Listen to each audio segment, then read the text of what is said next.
Dear student, देखिए ये प्रश्नावली 9.1 का दूसरा क्वेश्चन है जो कह रहा है कि आंधी आने से एक पेड़ टूट जाता है। टूटा हुआ भाग इस प्रकार मुड़ जाता है कि पेड़ का शिखर जमीन को छूने लगता है और इसके साथ 30 डिग्री का कोण बनाता है। पेड़ की पाद बिंदु की दूरी जहां पेड़ का शिखर जमीन को छूता है 8 मीटर है। तो पेड़ की ऊंचाई ज्ञात करें। आइए हम लोग इसे सोल्व करते हैं और समझते हैं। माना कि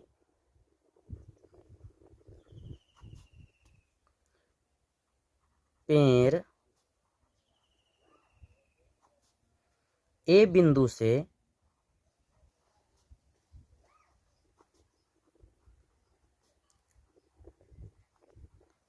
टूटकर जमीन के साथ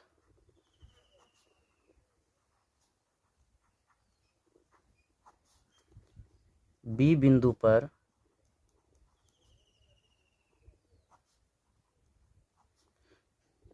तीस डिग्री का कोण बनाती है।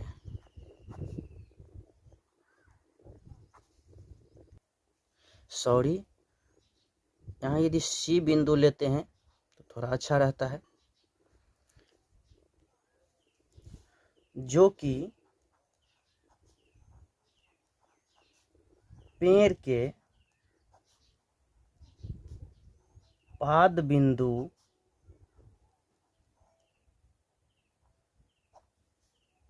बी से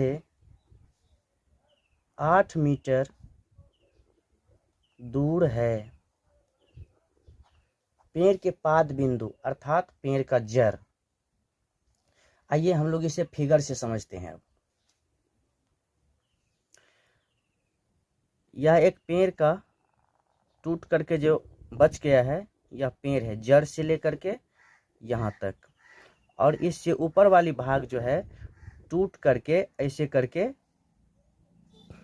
जमीन के साथ गिर जाती है और जमीन के साथ यहाँ पर 30 डिग्री का कोण बनाने लगता है। ये बचा हुआ भाग ए बिंदु से टूट गया, जमीन के साथ सी बिंदु पर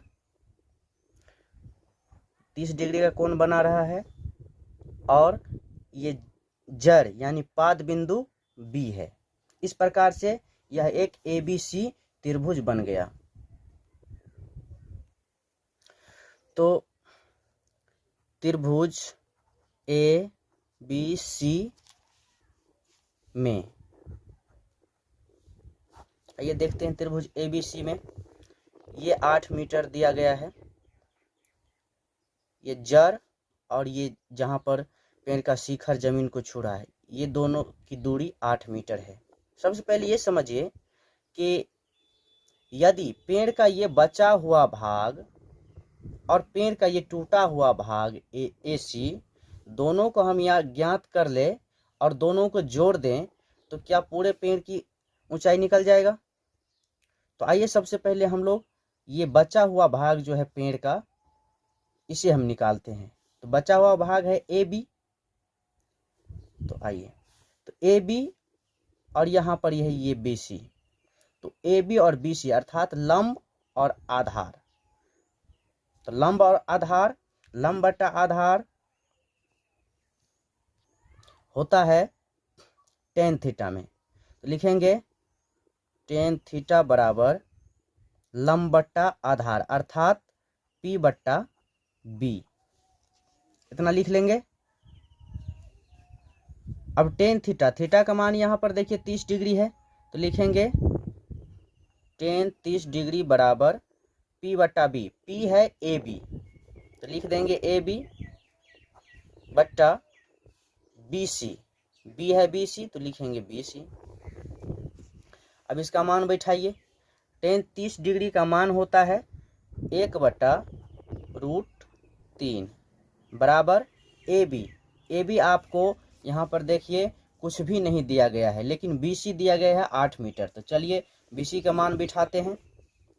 AB को AB ही लिखेंगे, BC को 8 मीटर लिख देंगे।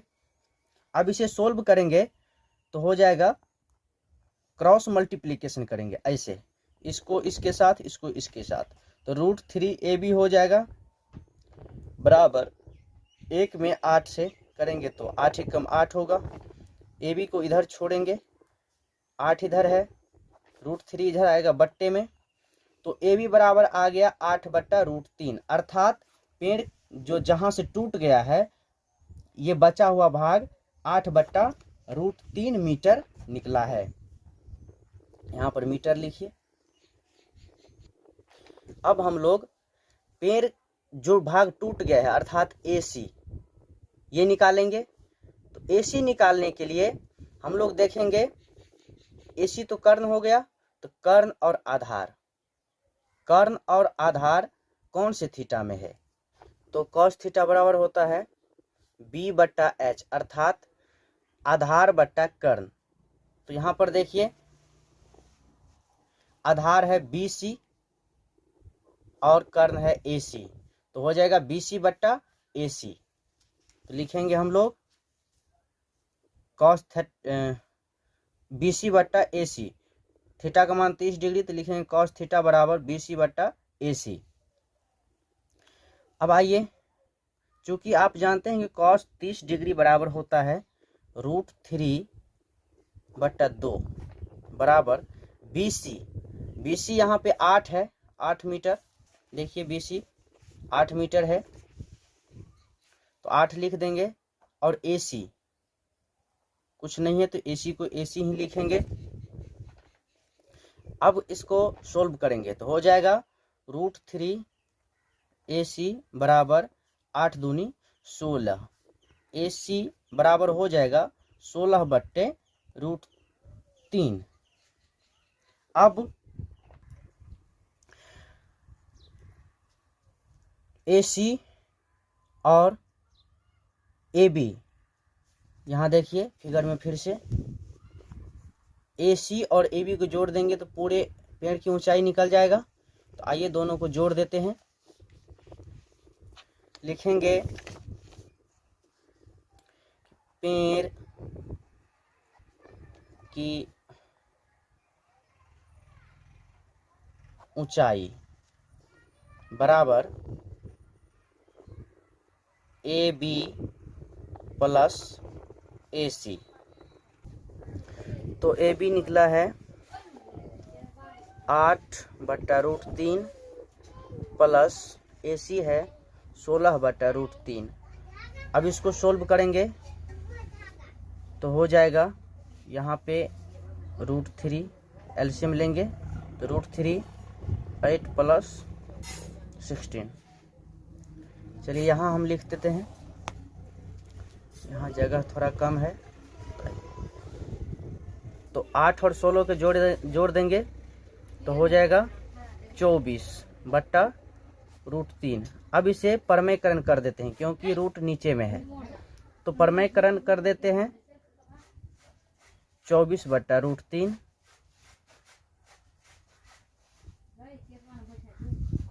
गुना √3/√3, तो ये हो जाएगा 24/√3 दोनों में से एक निकल जाएगा 3 8 24 होता है, तो हो जाएगा 8√3 मीटर। ये पूरा पेड़ की ऊंचाई निकला।